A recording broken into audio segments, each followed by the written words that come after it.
Welcome, everybody, to our Medicare 101 presentation. My name is Adrienne Franklin, and I am the SHIP coordinator for this region here at the Aging Commission of the Mid-South. We cover 4 counties: Shelby County, Fayette, Tipton, and Lauderdale counties. And we also have our SHIP volunteer coordinator, who is LaJoy White Pollard. For those of you who have been with SHIP for a while or seen some of our presentations, then you'll recognize that that is a new name. She's actually not new to SHIP, just to that position. So we are very glad to have her on board in that position as the volunteer coordinator. And then you can also see my multitude of logos, as I like to call it, logo soup. It's all for legal purposes. I know it isn't pretty, but at least it's colorful. So we'll go ahead and move on from there. So we're going to be going over several basics. The first one, frankly, is just what is Tennessee SHIP? SHIP stands for the State Health Insurance Assistance Program, and it is statewide. Actually, there's a SHIP in every state in the country, and here it's called Tennessee SHIP. It's broken up into 9 regions, including ours. And Tennessee SHIP helps Medicare beneficiaries in our state understand Medicare and find the best possible plans available to them right where they live. And we do that through outreach and education, which is what we're doing now, online. And now that we're starting to open things back up, we will be doing these in person again, as well as counseling, helping people to understand their Medicare benefits, their rights, enrollment options, things of that nature, as well as assistance. We assist with enrollment, and we assist with applications for people who need cost sharing assistance, which you will hear about a little later on in the presentation. Today, we're going to cover several topics. We're going to go over what is Medicare, different options for Medicare enrollment, Medicare, original Medicare, Medicare Part D and Advantage plans. We're going to go over low-income assistance. We're going to do a semi-deep dive into Medicare Fraud and Abuse, talk about the importance of having volunteers, and then tell you how to contact us if and when you have any questions or any people that you'd like to refer our way. And of course, a Q&A session at the end, although this is pretty, I won't say lengthy, pretty, a lot of information. So we will have a couple of breaks throughout for Q&A, but the major portion will be at the end. All right, so we're going to go to our next slide. So what is Medicare? Medicare is health insurance for people who are 65 years of age and older. So that's the main group who receives Medicare, people who are 65 and older. But you can also be eligible for Medicare if you're under age 65 and you have certain disabilities. So basically, if you are, or someone you know is receiving Social Security disability insurance for at least 24 months, and that does include backdating, then that person will be automatically enrolled into Medicare. And then anyone of any age who has end-stage renal disease, so someone who's got kidney failure or needing a kidney transplant, so they have ESRD, those people, even children, would be qualified to receive Medicare. It is run by the Centers for Medicare and Medicaid Services, which is part of the Department of Health and Human Services. And most people have to sign up, and we'll talk about the enrollment in a moment, but most people would sign up either through Social Security Administration or the Railroad Retirement Board. And it's very important to note, Medicare is not the same as Medicaid. Medicaid is a state-run program. It uses federal funds, but it's state-run, and it's based primarily on financial and or medical need. Whereas Medicare, for most people, it's not about your need. It's about you're 65, happy birthday to you. And then, of course, for those persons under 65, where they may qualify based on certain medical needs. So that's the intro to Medicare. So what are our Medicare options? There are 2 ways that a person receives his or her Medicare benefits. Option number 1, which is here on the left side, is original Medicare, or you may hear people refer to it as traditional Medicare. And that is going to include your Part A hospital insurance, as well as your Part B medical insurance. Then you can add to your original Medicare a standalone Part D drug plan, which is your prescription coverage. You can also add Medigap, which is supplemental insurance. So these things can be added to go along with your original Medicare, Part A and Part B. And don't worry, we will go in depth into each of these parts. The other option that you have for Medicare is Medicare Advantage plans. And with Medicare Advantage plans, similar to the types of plans you may have on your job, they're going to be primarily either HMO or PPO, and they are going to bundle your hospital and medical insurance as well as your prescription insurance in most cases. And these are plans that are contracted by Medicare, but it is a private plan, private insurance that's handling it. And you may often hear people refer to this as Part C. So if you hear someone refer to Part C, what they're really talking about is a Medicare Advantage plan. And there we go. So Medicare enrollment. When can you enroll in Medicare? Well, we have the initial enrollment period, and that includes the 3 months before the month of your 65th birthday. It includes your birth month itself and the 3 months after. So if you are enrolling in Medicare based on age, then you have a 7-month window. So let's say your birthday is this month. What are we in, July? So we're in July. If your birthday is this month, then basically you would have had from April, starting in April would have been the beginning of your initial enrollment period, and it would carry out through the end of October. That would be your 7-month window based on your 65th birthday being in the month of July. Now, you can also have an initial enrollment period based on your Social Security disability benefits. So let's say that this month right now is your 25th month of being on Social Security. Then your initial enrollment period would be the 3 months before and the 3 months after, as well as this month. So same, it could be, from April to October, if this is the month that you were in your 25th month of Social Security disability. Now, you do not have to be retired. This is very important. This is actually how a lot of people make mistakes and get in trouble when it comes to Medicare. They think they have to be retired before they get into Medicare, so they miss their window and all sorts of things happen. Medicare is not dependent on you being retired. So you can enroll in Medicare and still have a job. Now, if you are receiving any form of Social Security benefits, that's whether or not it's through disability or you just took early retirement, like my cousin, my mom's cousin. He retired at 62, took his benefits because he said, heck, man, I don't know if I'm gonna live 65. I want my money now. So if you're automatically receiving Social Security benefits or railroad retirement benefits, then you're automatically gonna be enrolled into Medicare. Everybody else has to enroll themselves. And that's another way people get in trouble. I've heard a lot of people tell me, well, I'm turning 65. I haven't gotten anything from Medicare yet. I thought I'd be enrolled. And I asked them, do you get Social Security already? No. Well, you better call somebody because they're not going to do it for you. You do have to do it yourself. And here's the contact information. If you, most of us are going to do it through Social Security, and you can give them a call at their national number that you see on the screen, or you can also go to www.ssa.gov and you can enroll. And for those who did work for the railroad, and therefore they're receiving railroad retirement benefits through the RRB, then you can call their national number or go to their website, which is rrb.gov. And here's just the, for those of you who like visuals instead of a bunch of text, here's your 7-month initial enrollment period. So here we're using it as if you were turning 65, but again, it's also the same if it's based on how many months you had of Social Security disability. But you can see here, now if you are enrolling the 3 months before your birth month, so again, let's just use July as our example. Today's your birthday, you're turning 65, you're 18. So if you had enrolled from April through June, which is those first 3 months, then your coverage would have begun July 1st. And I've had a lot of people go, but my birthday's not till July 15th. Yeah, the government's not trying to get all intricate like that. It's going to be July 1st.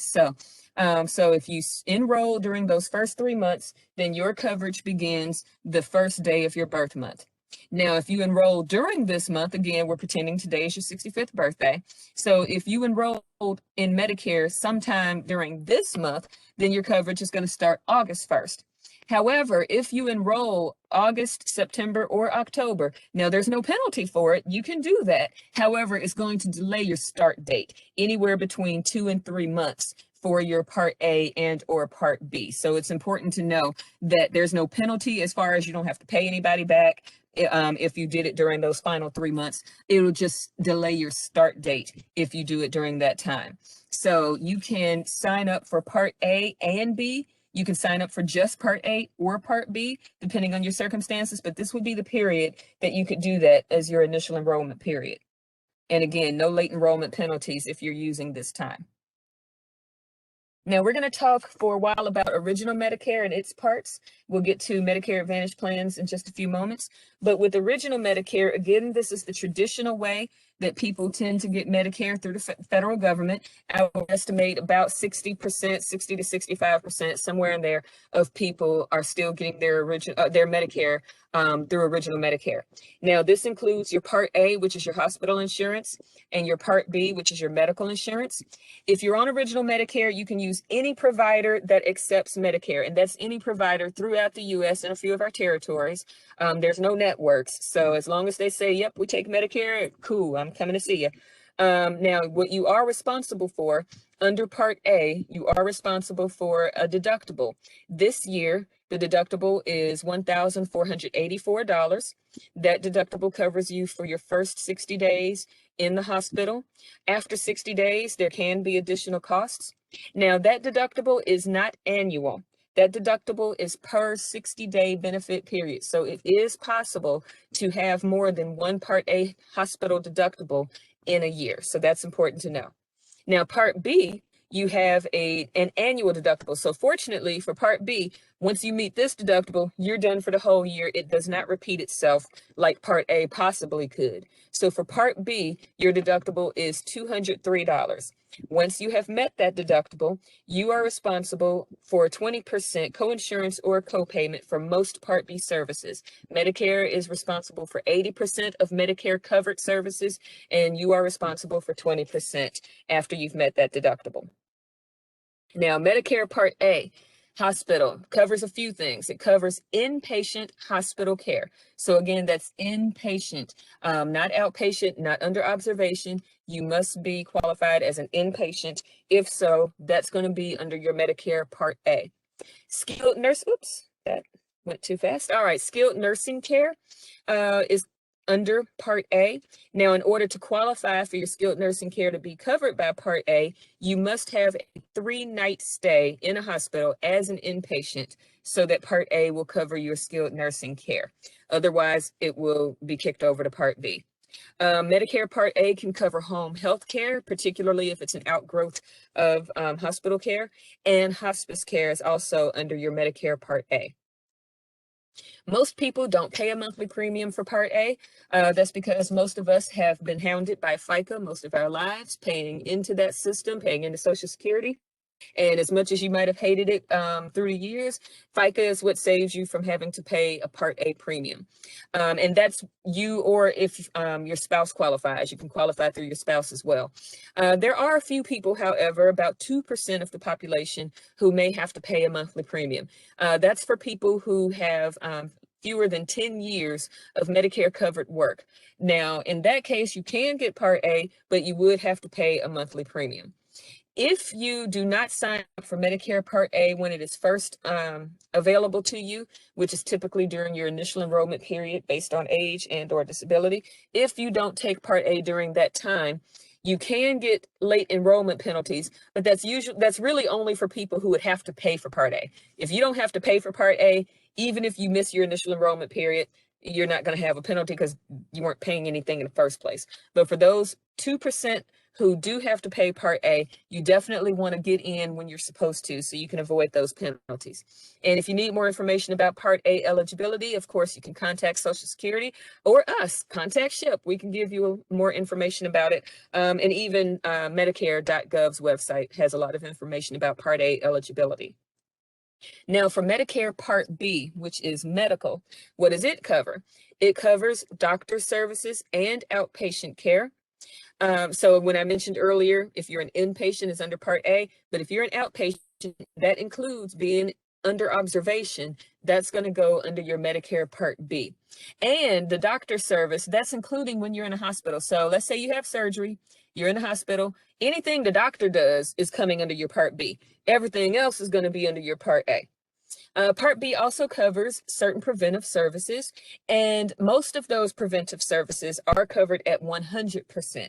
Most of them, so, mammograms, colonoscopy, certain cardiovascular screenings, that would be covered in most cases 100%.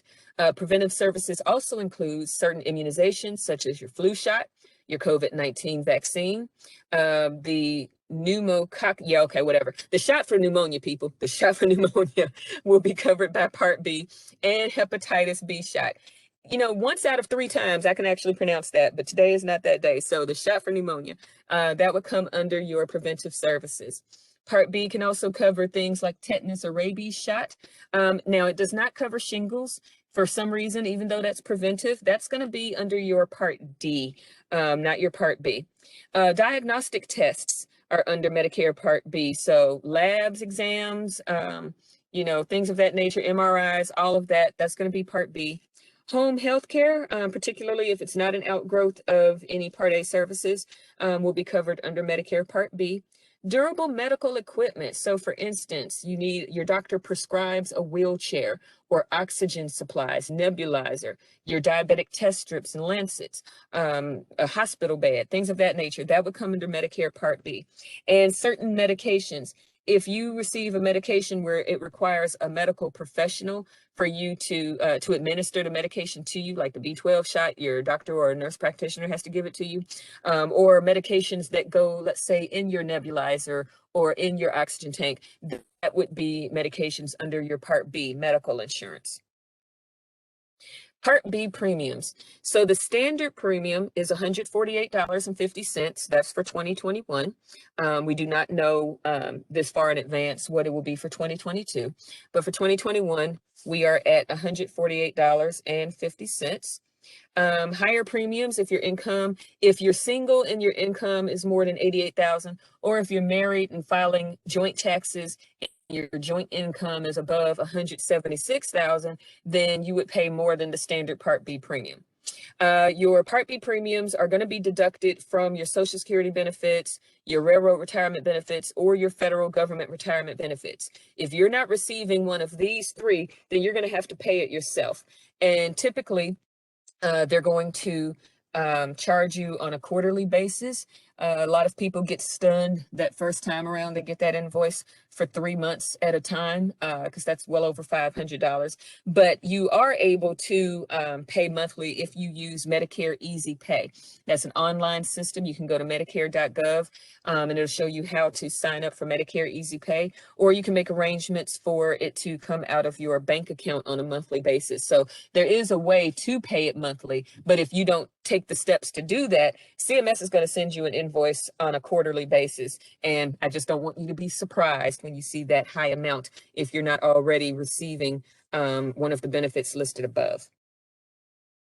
So how do we enroll in Medicare Part B? Well, we mentioned earlier, of course, your initial enrollment period surrounding your birthday and or your Social Security disability benefits. But of course, there may be times where you decide, you know what, I want to get Part A because I don't have to pay for it, which is cool. But I'm working, I've got insurance, or my spouse is working and has insurance, and we're already paying those premiums. I don't want 2 premiums. So can I hold off on taking Medicare Part B? And the answer is yes, you can. Delay taking Medicare Part B. If you're still working and you have insurance, or your spouse is still working and your insurance is through your employer or union, then yes, you can delay Part B. Now, let me just say something about that. If your employer has fewer than 20 employees, then you probably want to go ahead and take Part B anyway. Not because you'll have enrollment penalty, you won't, but because your employer has fewer than 20 employees, that means Medicare would be the primary insurance, not the secondary. And it gets to be all funky business with who pays what if you didn't take it out, and it could cause you some headaches and or some bills. So if it's fewer than 20 employees, you should, and I would talk with HR just to double check that, how they're going to work it, but you should probably go on and take that Part B, but it's not because of the late enrollment penalty. But if it's more than 20 employees, then it would be secondary anyway, and that's not going to be an issue. So if you do decide to delay taking Part B because you have a job or your spouse has a job and you're covered under that employer insurance or union insurance, then once you lose that insurance, you have an 8-month enrollment period. And it's going to begin the month after either the employment ends or after that insurance plan ends, whichever comes first. So, most plans don't end in the middle of the month, but let's just say they do. Let's say your plan ended your insurance, July 15th, then your enrollment period actually starts August 1st, and you have 8 months to sign up for Part B medical, and you won't have a late enrollment penalty. Now, if you miss your initial enrollment period and your special enrollment period, you do have another time when you can sign up, and that is the general enrollment period. That's always January 1st through March 31st. The coverage will not begin until July 1st, and I don't care how much you beg, borrow, and plead, the coverage is not going to start until July 1st. In our other examples, as we know, the coverage will start the first day of the month after you enroll, in most cases, unless it's like your initial enrollment period and you did it like in the 5th or 6th month, it might take 2 months, but otherwise it's going to start. But if you enroll during the general enrollment period, which is January 1st through March 31st, then your coverage will not start until July 1st.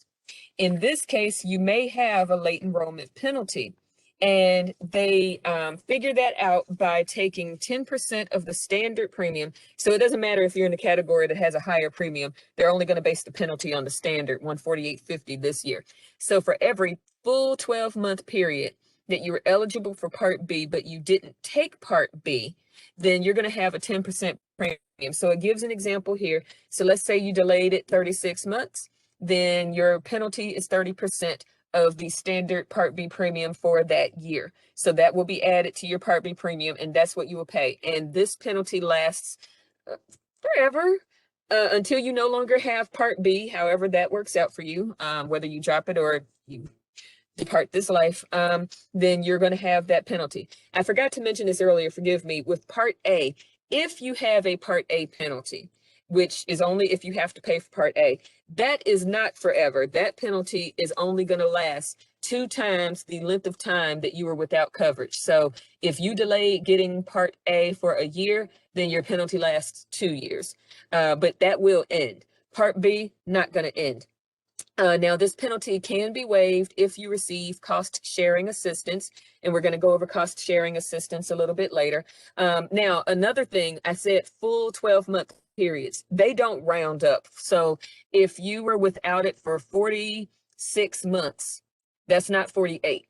46 does not get rounded up to 48. You will get knocked back down to 36. So it's always got to be a full period. Any months that go over a full period is disregarded. So that is how they come up with the late enrollment penalty for Part B. So this is a good time before we get into supplements, since we've kind of gone over a lot already. If anyone has any questions, please feel free to, oops, I did not mean to do that. Please feel free to either unmute yourself or type a question in the chat. So we'll just take a quick pause here. If anyone has any questions over what we've gone over so far with Part A and B and enrollment and penalties and all that nice good stuff, you can go ahead and unmute yourself or type your question in the chat.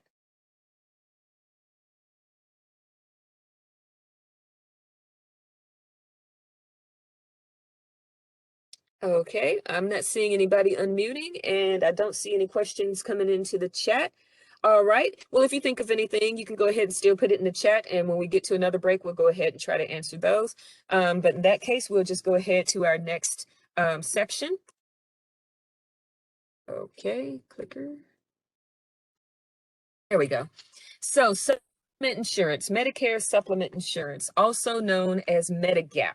So you'll hear people say Medigap, they're talking about supplements. So what is it? This is optional health insurance. So you are not required by any means. This is optional health insurance sold by private companies. And the intention is to cover gaps. So that's how the nickname Medigap came along, to cover gaps in your original Medicare. So we mentioned earlier those deductibles for Medicare Part A and B, and also co-insurance and co-payments. So depending on the type of supplement plan that you get, you may be able to cover some or all of these gaps. Now with supplement insurance, again, you don't have networks. Because it's following your Medicare. You're on original Medicare. Original Medicare does not have networks. As long as the provider accepts Medicare, then you can use not only your Medicare, but also your supplement plan. Now, in most states, and ours is one of them, the plans are standardized, which is good. So that means that they're standardized by letter. So for instance, there's a Medigap Plan A, Plan B. I'm sure a lot of you have heard of Plan F and G. So these plans are standardized, so the coverage itself cannot change from company to company. What does vary is going to be the premiums. And I know it says coverage varies, but they're just talking about, Plan F is going to be a little different from Plan G. But when you're talking just specifically about one particular plan, that's going to be the same from company to company, and even from state to state. 47 states use these same plans, and we're one of them. But the premiums can vary from company to company. So you want to definitely check them out, get quotes, see what's going to be the best for you. Now, supplement plans are generally expensive for people who are under 65. Once you get to 65, that's generally going to be the best rate you're going to get. But when you're under, it can be expensive. So when's the best time to buy a Medigap plan? When you meet two conditions. Condition number one, you're at least 65 years old. Condition number two, you enroll in Part B. So when you meet these two conditions, you have a 6-month window during which you cannot be disqualified for a plan. You cannot be charged more based on pre-existing conditions. So this is what we call medical underwriting. They cannot use medical underwriting to determine what your premium is going to be, what waiting periods you may have. No, during this 6-month window, anybody can get whatever plan they want.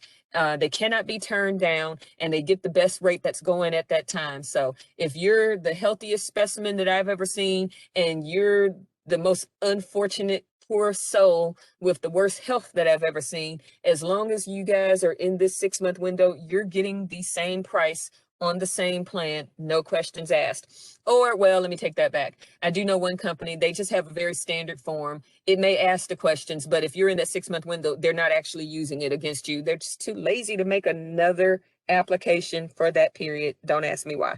But if you're outside of this qualification, if you're not at least 65, or you are beyond that 6-month period for getting Part B, then yes, they can do medical underwriting.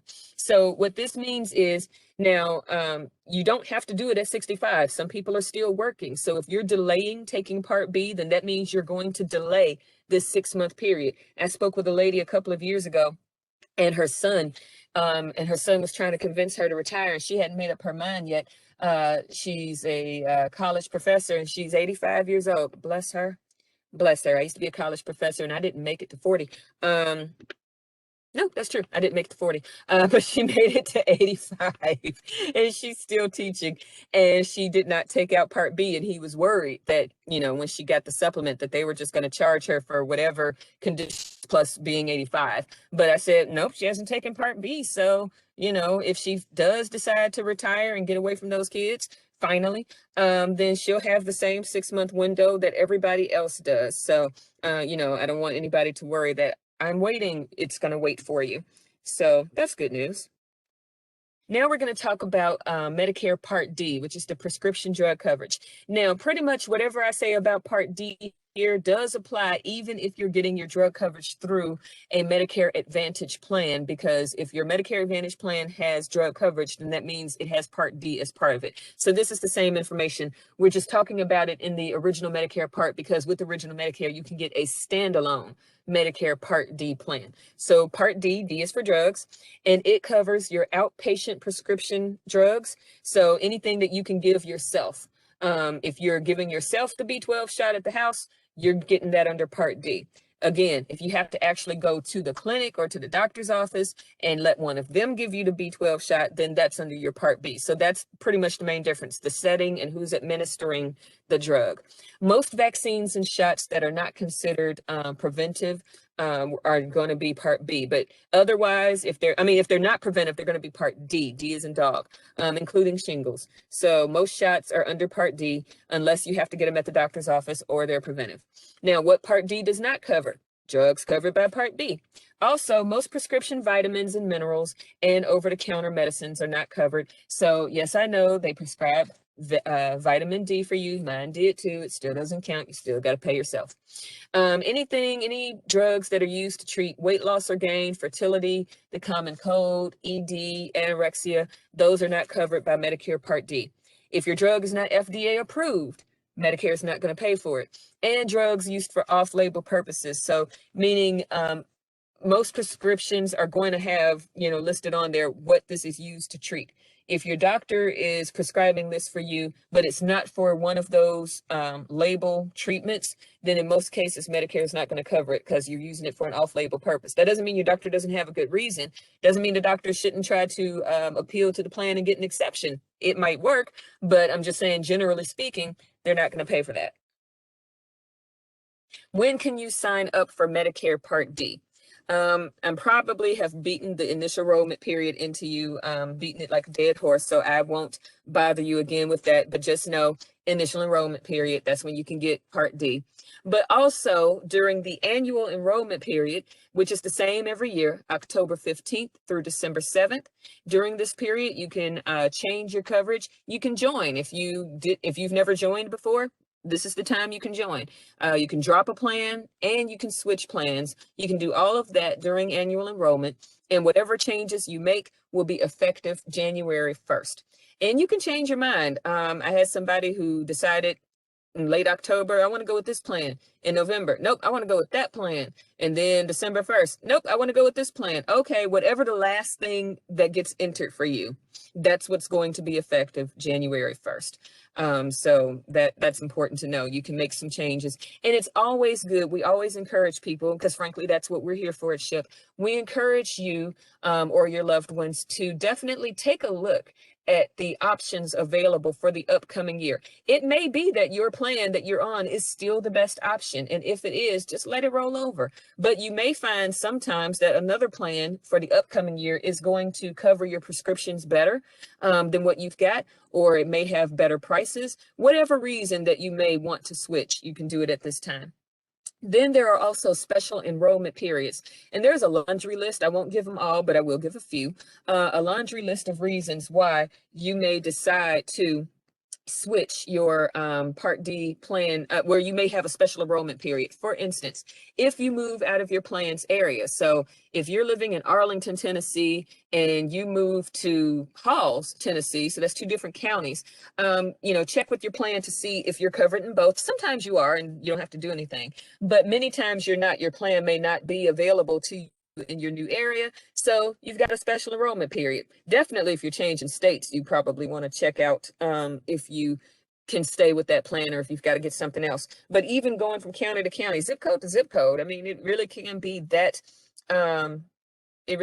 sensitive. So you always want to check that out. But moving is a special enrollment period.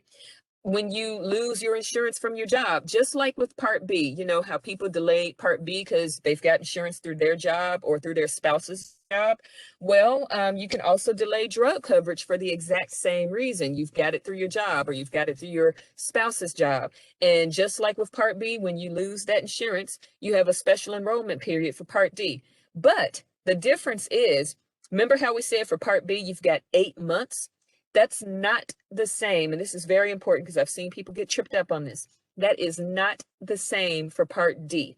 For Part D, for drug coverage, you only have 2 full months after that coverage ends with your job or your spouse's job. So be very careful. 2 months, much shorter window for drug coverage than for Part B medical coverage. 2 months. Other special enrollment periods.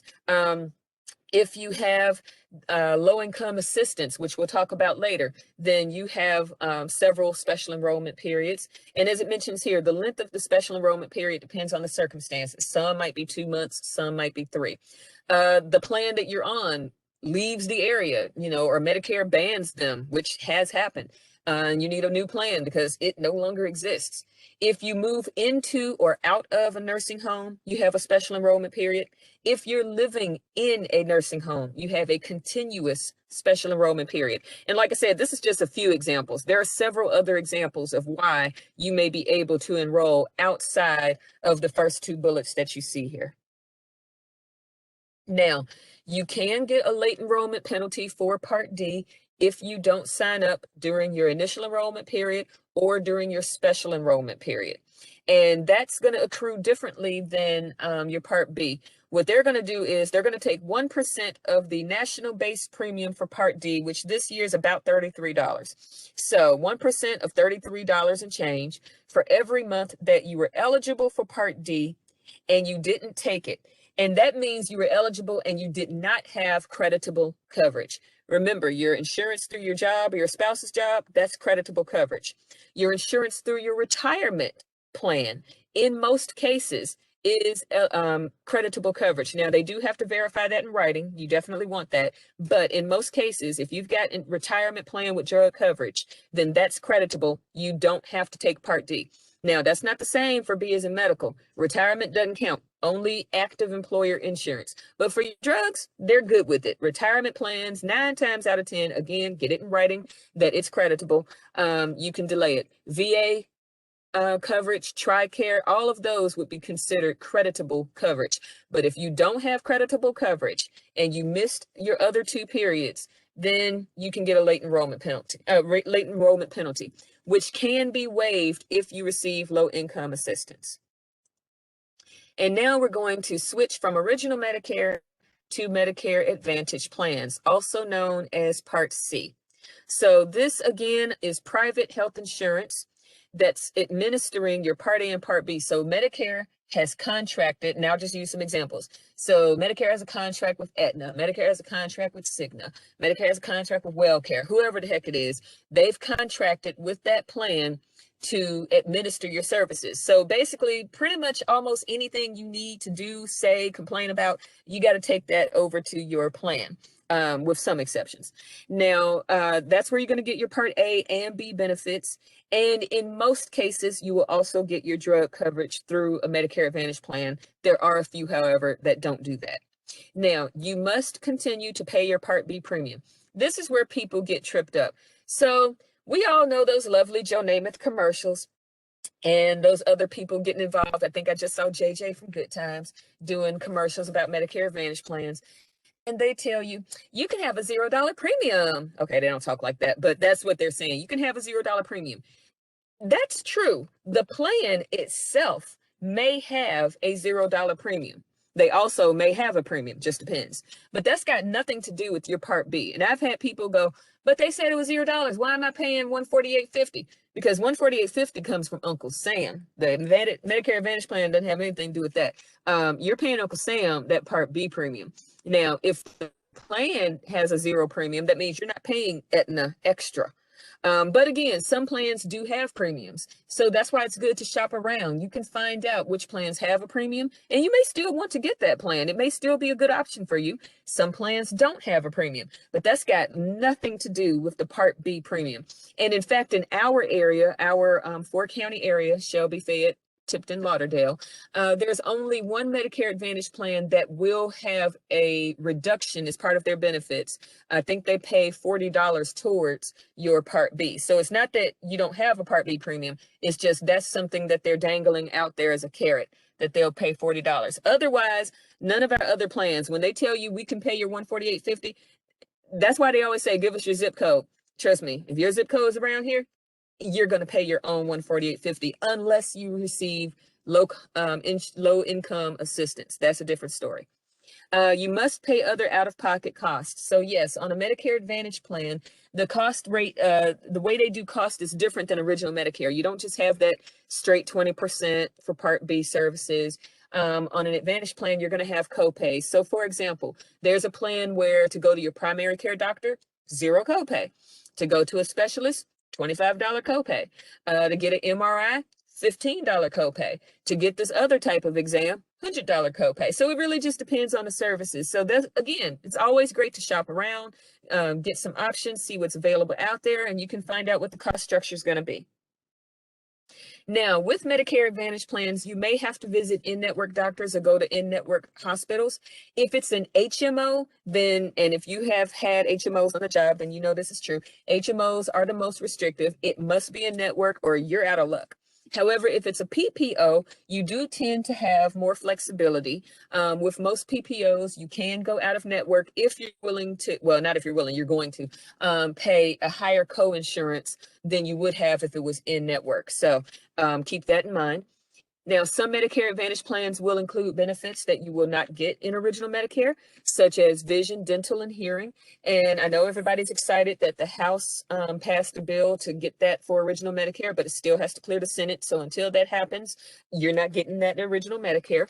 But you may get some limited coverage for vision, dental, and hearing through a Medicare Advantage plan. Now, please remember, you cannot have a Medicare Advantage plan and a Medigap plan at the same time. In fact, what's more important, Medicare Advantage and Medigap are not the same thing. Medicare Advantage plan and supplement plans are not the same thing. So a Medicare Advantage plan, in order to join it, you have to live in that plan's service area. And you have to be enrolled in Medicare Part A and B. So if you're only enrolled in Part A because you're still working or your spouse is still working, then you can't get a Medicare Advantage plan until you go and pick up Part B later. At that point, you can get a Medicare Advantage plan. And now you can get a Medicare Advantage plan even if you have end-stage renal disease. Before 2020, that was not the case. Only in very limited circumstances would they allow it. But now there's no barrier. So if you have end-stage renal disease and you want to get a Medicare Advantage plan, that's not a problem. You can do that now. So when can you enroll in Medicare Advantage plan? You knew I was bringing back the initial enrollment period. I know you knew I was bringing it back. So same time period, you can get your Medicare Advantage plan settled right when you're getting your Medicare, your regular Medicare. We do have special enrollment periods. Again, you finally lost your insurance through your job. Now you're getting Part B. So of course, now that you have both A and B, you can get a Medicare Advantage plan, especially with drug coverage, because it's also the time that you're allowed to get drug coverage. Special enrollment periods, you move out of the area. Your plan is no longer available. Just like I mentioned for Part D, if you have low income assistance, you have special enrollment periods. You're moving into or out of a nursing home. You're living in a nursing home. So all sorts of reasons why you may be able to switch Medicare Advantage plans during a special enrollment period. Just like with Part D, you have the annual enrollment period, October 15th through December 7th. So again, this is a very important time of the year because this is when you can make all sorts of changes. If you have original Medicare with a drug plan and you decide, hey, I want a Medicare Advantage plan, you can do it during this time. You got a Medicare Advantage plan, you want to go back to original Medicare, or you got a Medicare Advantage plan and you just want to get a different Medicare Advantage plan, you can do that during the annual enrollment period in the fall, October 15th through December 7th. And then finally, there's another enrollment period for Advantage plans only. So if you are already enrolled in a Medicare Advantage plan, once New Year's Day hits, then you can use this enrollment period from January 1st to March 31st, and you can make changes. You can switch Medicare Advantage plans, or you can go back to original Medicare. But this is only if you're already enrolled in Medicare Advantage. If you're in a drug plan with original Medicare, this doesn't mean anything to you down here, that January 1st to March 31st. But if you're in a Medicare Advantage plan, that's another time when you can make changes. And the reason they added that, I believe, is, you might have picked an Advantage plan in the fall. It started January 1st, and then you found out your doctor doesn't take the plan. Or maybe they did when you signed up, but the doctor decided at the last minute, don't like that plan, I'm dropping it, because they can drop it anytime. During this period, that may be a reason you're like, oh, I need to change now, really quick. So you can make that change in the beginning of the year, January 1st through March 31st. You can only change once, though. annual enrollment period. I mentioned that person who may have changed her mind like 5 different times. You can't do that during the Medicare Advantage open enrollment period. You can only change once. Once you make up your mind and make that change, that's it. And that's what you're going with. And that change will be effective the first day of the following month.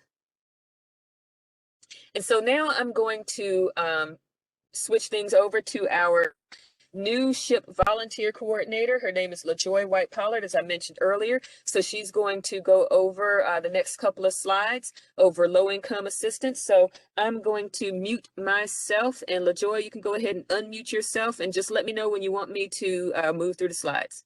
Good morning, everyone, and I'll do just that. The Low-Income Assistance or Medicare Savings Program has 4 different kinds of savings program. You have the different types, and I think she has the second slide up. You need to go to the previous slide. The one, there you go. The QMB, which is Qualified Medicare Beneficiary, that's what that stands for. The SLMB, which is Specified Low Income Medicare Beneficiary. And then there's QI, which is Qualified Individual. And then the one that's not on here is Qualified Disabled and Working Individual, which you can be. All 3 will pay for Medicare Part B premiums as stated on the slide. Each one of these Medicare savings programs are based on your income and resource level. The qualified QMB, as it's called, is for single individuals. All of this information is found on the Medicare.gov website. It's not on here, but it's $1,094 if you're single, and if you're married for QMB, it's $1,472. Again, the SMB has a qualifying individual income amount as well as resource amount. For single, specified low income is $1,308, and married is $1,762. Again, qualified individual, meaning never married, is $1,469. Married is $1,980. And as stated, the QMB will also pay for your Part Premium A if necessary, Part B, co-insurance, and all of those. The amount you see here, the maximum income amount for single, that came from the QI, and the 1980 came again from the QI. The maximum resource amount, which is shown on the slide, $9,470.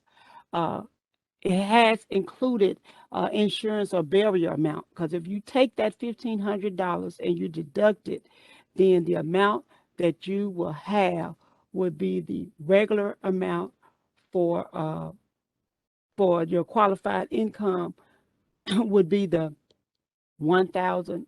I think it's $7,970, your resource amount.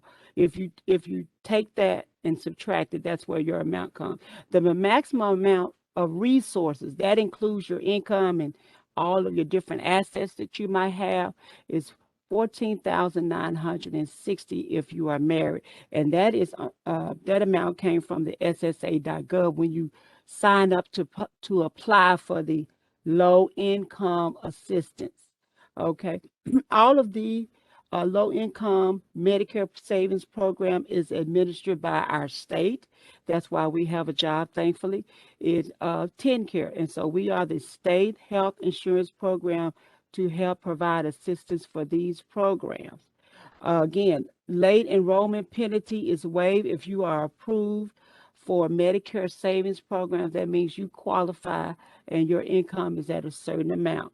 Again, you can call us, and our individual number, we have 901-222-4111, or you can apply directly with TennCare or TennCareConnect.gov as shown on the slide.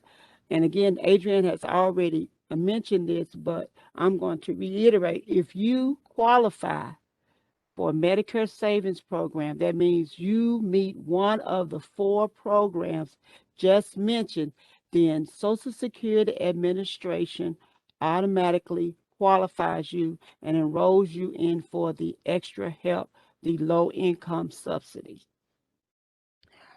Are there any questions over what I just said so far? Okay. Again, there is an income amount and then there's a resource amount. And again, the resource amount and income amount are slightly different depending on the program that you choose. But basically, I have found out that the resource amount maximum is $7,970 and the maximum resource amount is $11,960 for most of the 3 programs that I've seen. Can we have the next slide, please? Adrienne, can I get the next slide, please? Thank you. Okay, the lower Medicare premium costs and drug copays and other things that an individual gets and is eligible for, sometimes it's a lot coming out. Like Adrienne mentioned, the $148. If you're only getting like $700 a month and they take that $148 out, that's even lowering your income. So that's how you would qualify for something like the low income subsidies. And again, as the maximum amount is shown is $1,630 for single. For married, it's $2,198 as shown on the slide. And I've already mentioned the maximum resource. And again, there it is again. And that does include, like she said, because barrier insurance is not something that they call everyone should have some of that, and they know it's a necessity, so they don't try to penalize you for getting that.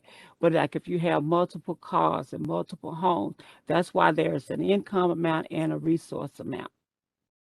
You can receive full or partial help. We don't decide that, we help you apply, but Medicare makes the decision. Again, if you apply directly with TennCare sends that information on to the federal government and a decision is made and you are notified directly.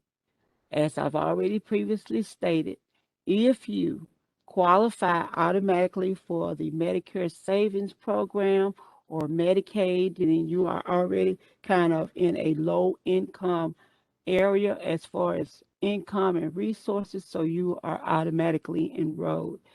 And as stated previously, the administration, Social Security, makes the determination of whether or not you are to receive the Medicare Savings Program low income subsidies. And again, you can go to ssa.gov for benefits and look at this information yourself, or you can call your local state health insurance program, which is us, and we appreciate that. Are there any other questions?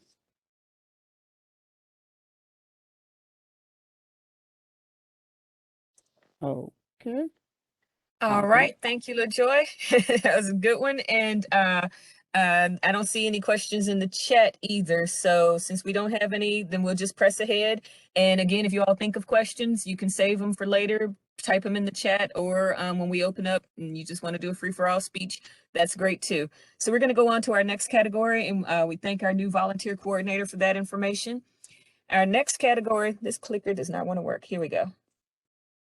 There we go. So now we're going to go into our information about Senior Medicare Patrol and fraud and abuse. Now, typically, we would have our statewide coordinator, Lonnie Hitchcock, on the webinar with us. And if you've been on our previous webinars, you've heard her. She's a great person, very helpful, very knowledgeable. She wasn't able to be with us today, but we are part of SMP here locally as well, so we definitely can give the same information.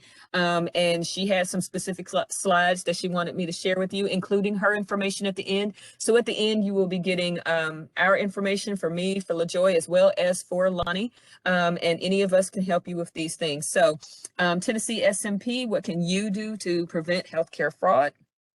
So what is the Senior Medicare Patrol? SMP, and again, they work locally as well as throughout the state, help Medicare beneficiaries prevent, detect, and report healthcare fraud. And when it comes to healthcare fraud, to me, those three words are the most important: prevent, detect, report. That's what you want to keep in mind. It's to not only help the beneficiaries themselves, but it also is to help preserve the integrity of the Medicare program. Now, I know what you might be thinking, I'm not helping the government. Well, but if the government, if Medicare program is hurt in any way, then that gets passed along to us. You know, when they're defrauded, those costs eventually will pass along to you in the form of higher premiums, in the form of what services can and cannot be covered because of what they can afford because they were defrauded. So what happens to the system is important because it affects you as a person. It affects all of us. So we want to protect the integrity of Medicare. Also, we want to make sure there's Medicare for the rest of us when it's our turn, darn it. Don't we want Medicare when we get there? I do. I know you do. So let's preserve it for the kids. I'm not a kid, but I'm going to join that category. So we want to preserve it. And then also, Senior Medicare Patrol relies on volunteers, as does SHIP. We rely on volunteers to help perform our work. You know, we're only a few dedicated individuals that are staff members, and we really do need the assistance of volunteers, which LaJoy, our volunteer coordinator, will come back on a little bit later to talk about volunteering. But we do rely on volunteers in order to help people understand their benefits, understand their rights, and protect themselves and others. The SMP mission is to empower and assist Medicare beneficiaries, their families, and caregivers. Again, here are my favorite words: to prevent, detect, and report healthcare fraud, errors, and abuse through outreach, counseling, and education. So what is Medicare fraud? Fraud is intentionally billing Medicare for services that were not received, or billing for a service at a higher rate than is actually justified. So the most important thing here is intent. Someone knowingly is defrauding the system. Someone knowingly is charging you for something that didn't happen. So when you get a bill and it says that, you know, you were charged for a pregnancy test and you're like, but I'm a dude. So you know that something's wrong. And if that was done on purpose, that's fraud. Now, of course, typos can happen. And I think that did happen to somebody, and it was totally a typo about the code. I think somebody just mixed up the number. So in that case, it was an accident. But if somebody did that on purpose, that would be Medicare fraud. So intentionally billing you for something that you did not receive, or maybe you received it, but they're billing it at a higher rate than they're supposed to. That would be Medicare fraud. Medicare abuse, slightly different. So this is when providers supply services or products that are not medically necessary or that do not meet professional standards. And also abuse can happen when someone does something and they just haven't been properly educated that what they're doing isn't appropriate. So they may not have knowingly said, ooh, I want to defraud the system. They're just like, oh, I was taught this way. And it's like, ooh, you were taught a really poor way. Let me help you. So it's abuse, but it may not be intentional fraud in this case. But if you're receiving things that don't meet professional standards or they're not medically necessary, that's abuse. You know, those braces, you didn't need that brace, that's abuse. And we'll talk about braces in a sec. Some examples of fraud and abuse. Again, billing for services, supplies, or equipment that were not provided. You know, you look on your statement and it says that they drew 1 pint of blood from you and you haven't had a needle stuck in you for 6 months. That would be an example of fraud and abuse. Obtaining or giving a Medicare number for free services. You really want to beware. You'll have people not only on television, but even you'd be amazed at health fairs and community fairs. You'll have people who set up shop and they'll tell you, hey, we've got some free services. You're like, well, I like free. And then they say, well, just give us your Medicare number and we'll be able to provide this service. No, no, no. That is an example of fraud and abuse. And you don't want to give your number. You want to, well, I'm jumping the gun, but protect your Medicare number at all costs. Claims for services that were not medically necessary. You didn't need an MRI, but you got one. Or they said you got one. So that would be an example of fraud and abuse. Also, using someone else's Medicare number. So the first three examples, that's on the provider. You know, the provider billed you for something or claimed that they did something that they didn't do, or a scammer got your number. But this last one, this one's kind of on you. If you are intentionally using somebody else's Medicare number, that's fraud. Or if you allow somebody, hey, auntie, you know I don't have insurance. Can I use your Medicare number because I really need to go to the doctor? I fell down the steps and I hurt my ankle. Don't do that. I know you love your niece and nephew, but do not do that, because if you give them your number so that they get supplies or services or equipment, that is fraud. So the 3 steps to prevent healthcare fraud. I told you my 3 words: protect, detect, and report. So protect, detect, and report. So step 1, you want to protect yourself from Medicare fraud and abuse. And you can protect yourself by preventing it in the first place. How can you prevent it? Well, let's look in our do category. Do treat your Medicare card like it's a credit card. You wouldn't give your Citibank card to just any old body. You don't want to give your Medicare number out either. Watch out for identity theft. That is one of the reasons. In fact, that's the main reason that they changed Medicare numbers in the first place. You know, the old Medicare card from a couple of years ago and going way back had your Social Security number on it, or it may have been your spouse's if you were getting your benefits through them. It had somebody's Social Security number and a letter at the end. They changed that because, of course, Social Security number, you can do all sorts of things. You can open up a bank account. You can get a credit card, do complete identity theft. So that's one of the reasons they changed to the new card with the new Medicare number. And although you can't really take the new Medicare number and get a bank account, which is good, but they still can do some medical identity theft. They still can pretend to be you. We had a gentleman here in our area about 2 years ago, I think, and his stuff was all messed up. He got his statement, and out of all of the charges, only one of them was actually correct. Yes, he did have to get something for his vision. I think it was cataracts.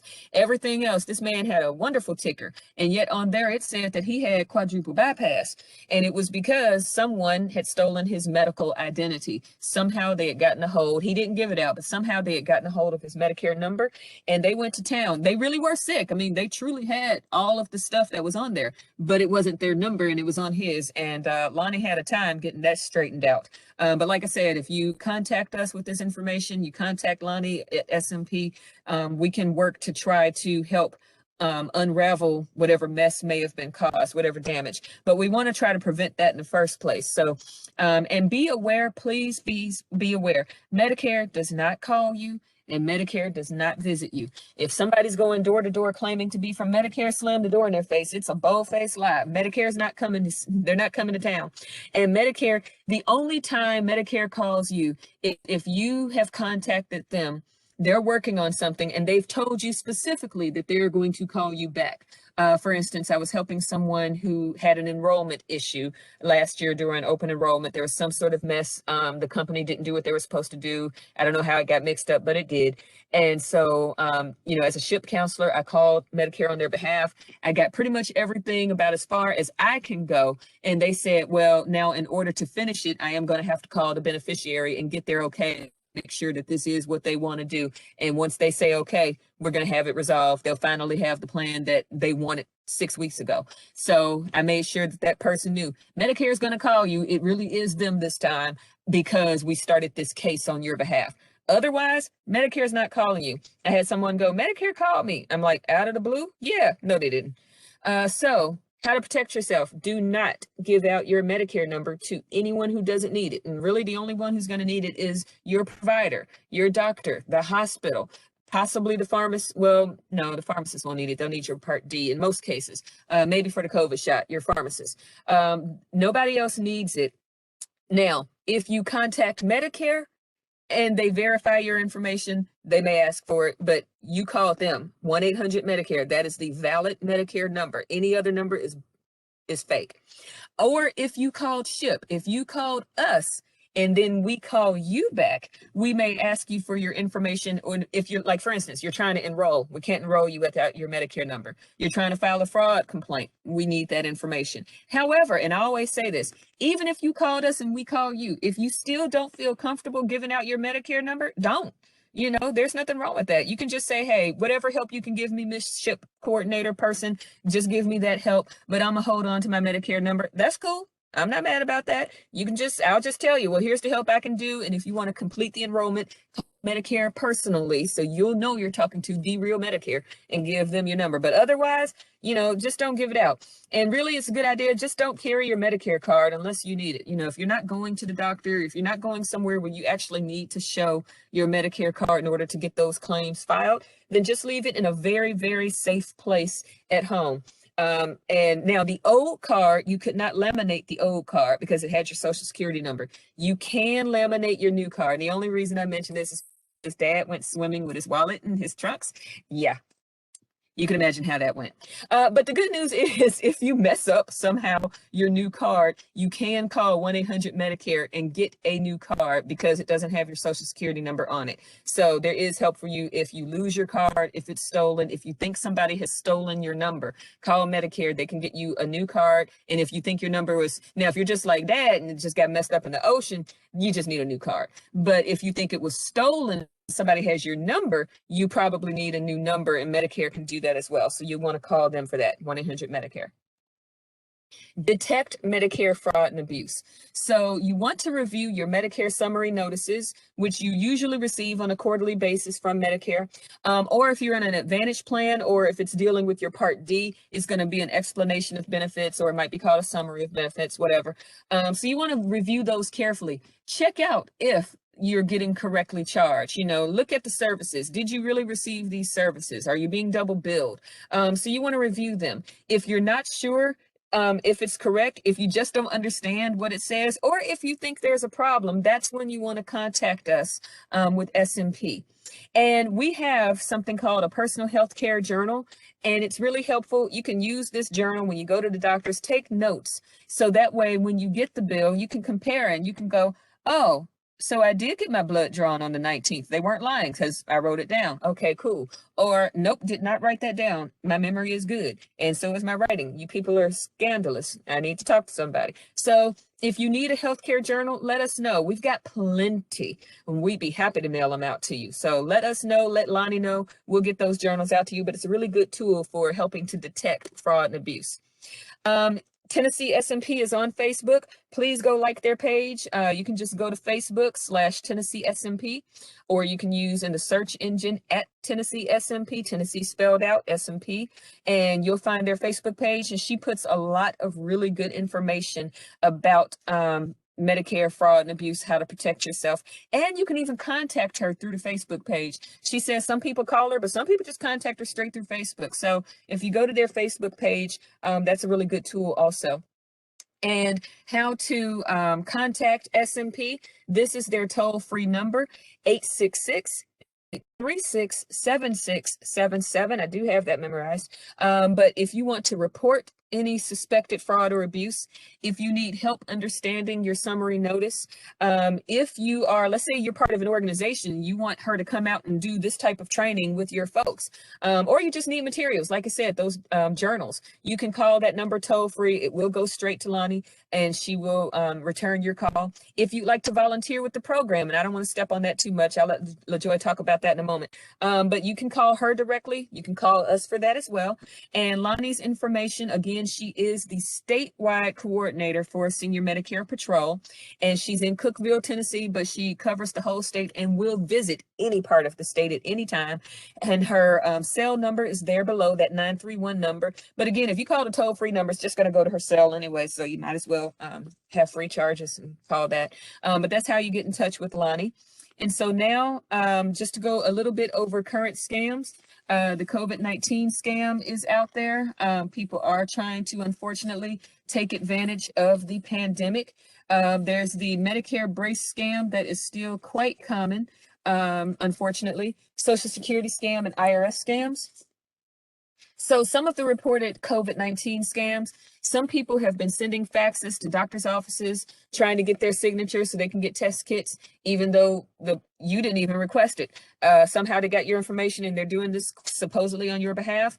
You have people telling folks that, hey, we'll get you a free test kit if you give me your Medicare number. Remember what I said, when people say, I got free stuff, give me your Medicare number. The answer is no.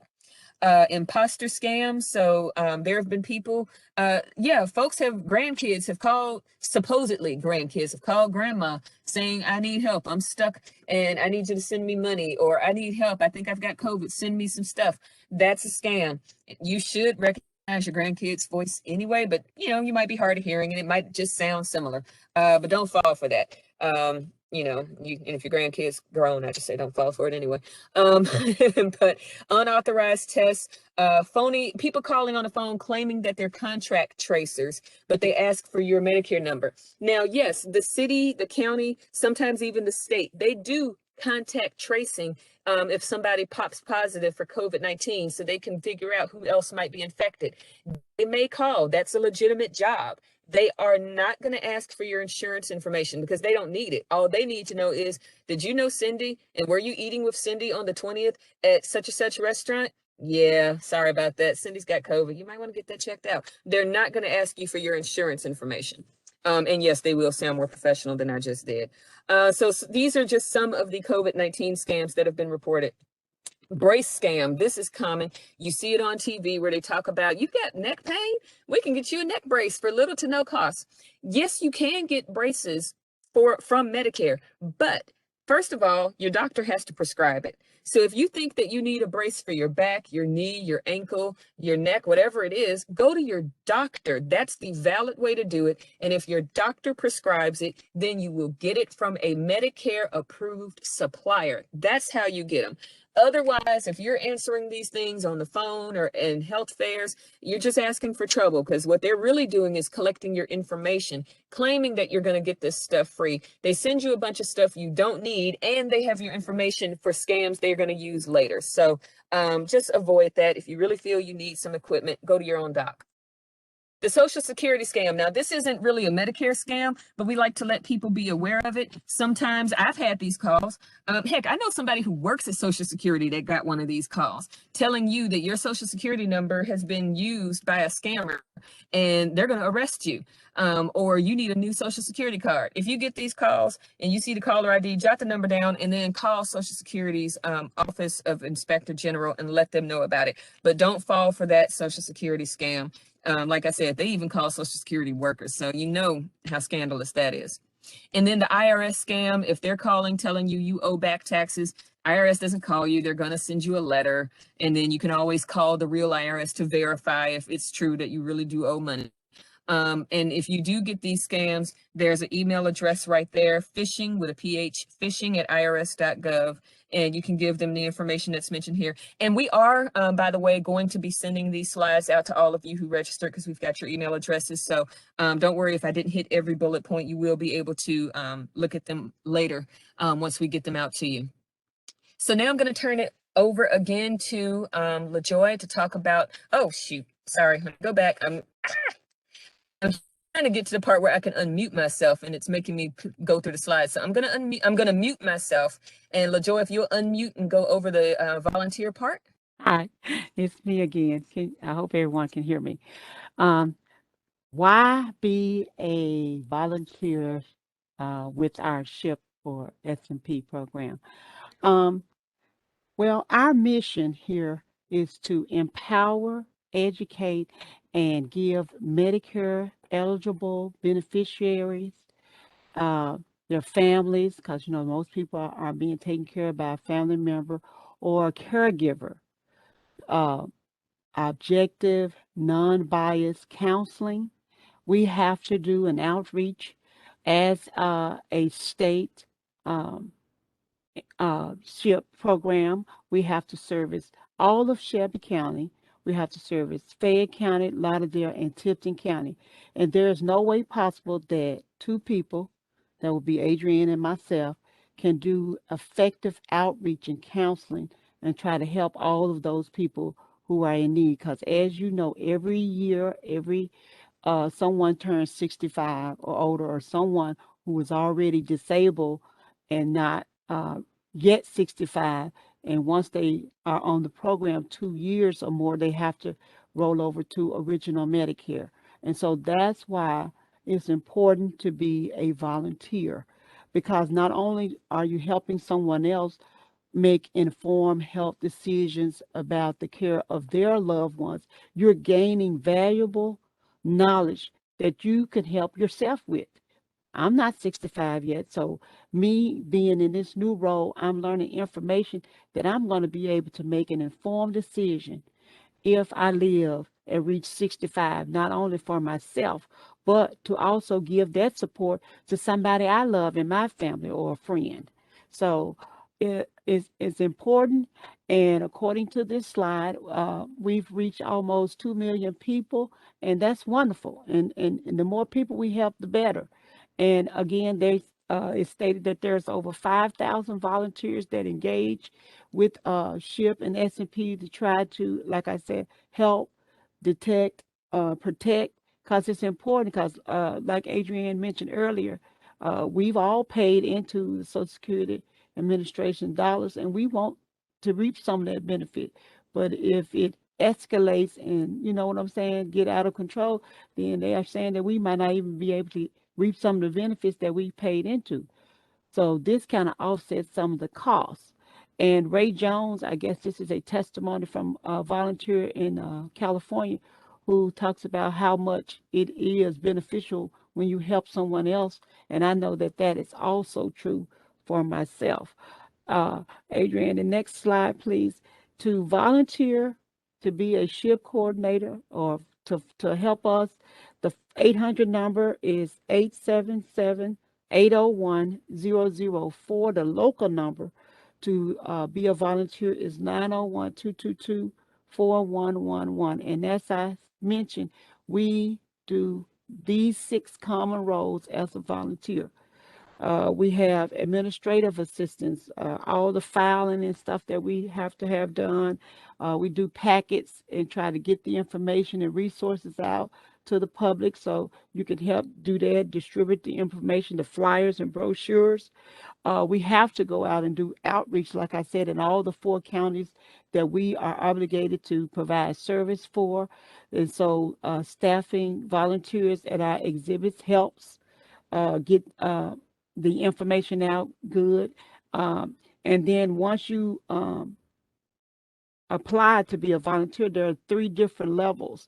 And at the 3rd level is where you, just like me, because I'm a 3rd level certified volunteer, you can make presentations about the knowledgeable information that you've gained and give unbiased counseling to someone else.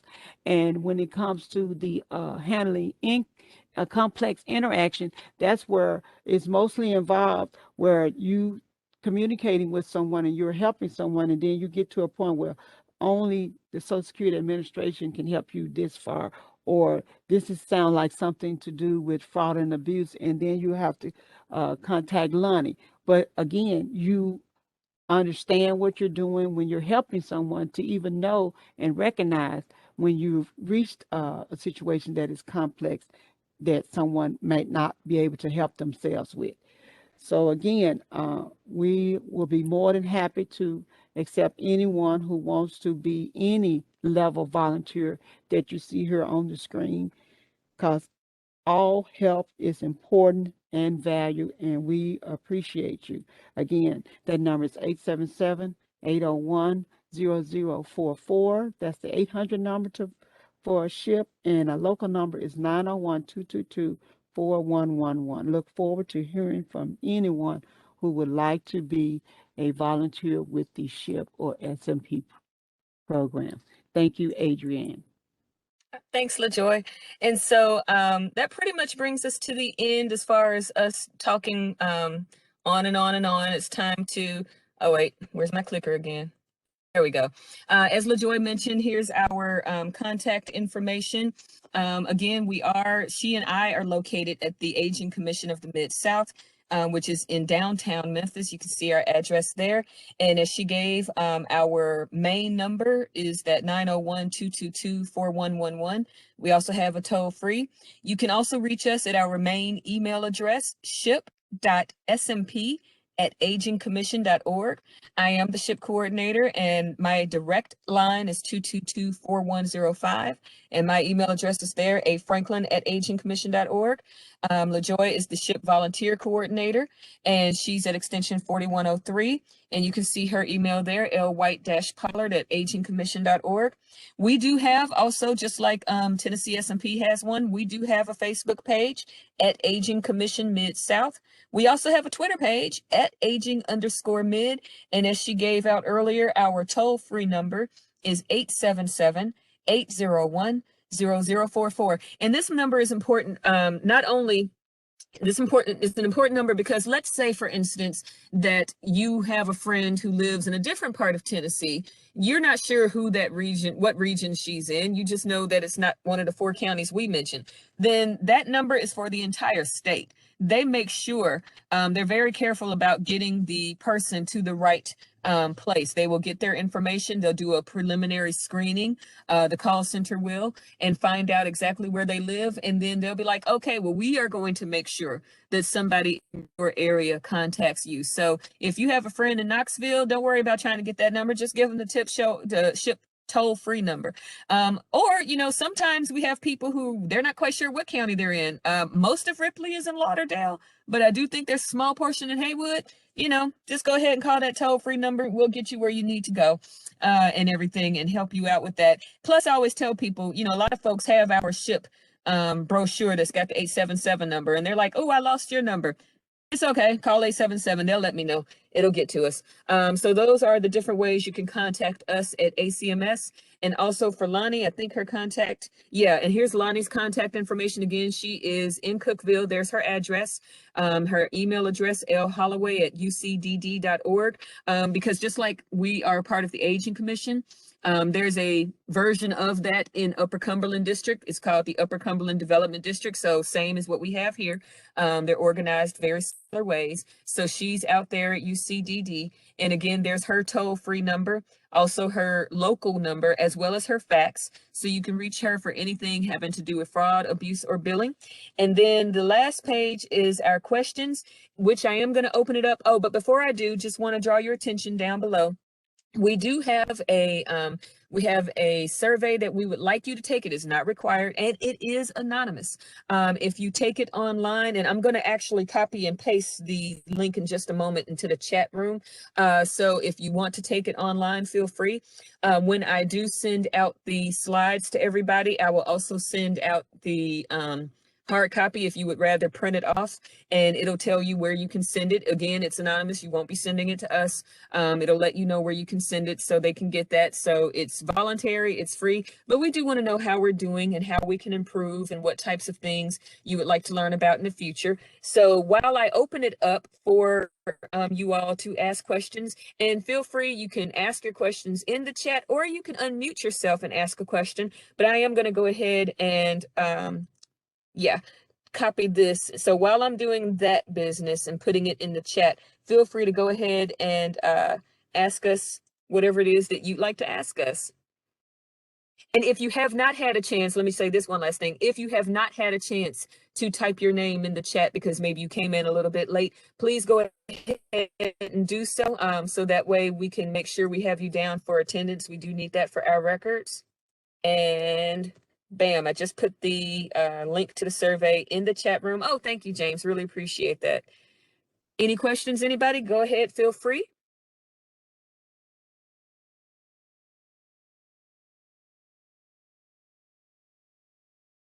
Is it because it's a Manic Monday? You guys are quiet because it's Manic Monday, right? I know how you feel. It's gray out there, and it just does not invite. What it invites is a catnap is what it invites. But I also know that sometimes people are a little shy. So what I'm going to do is this. Let me first just go on record, since we are recording, and thank everybody for participating. We really do appreciate you coming out and sharing with us.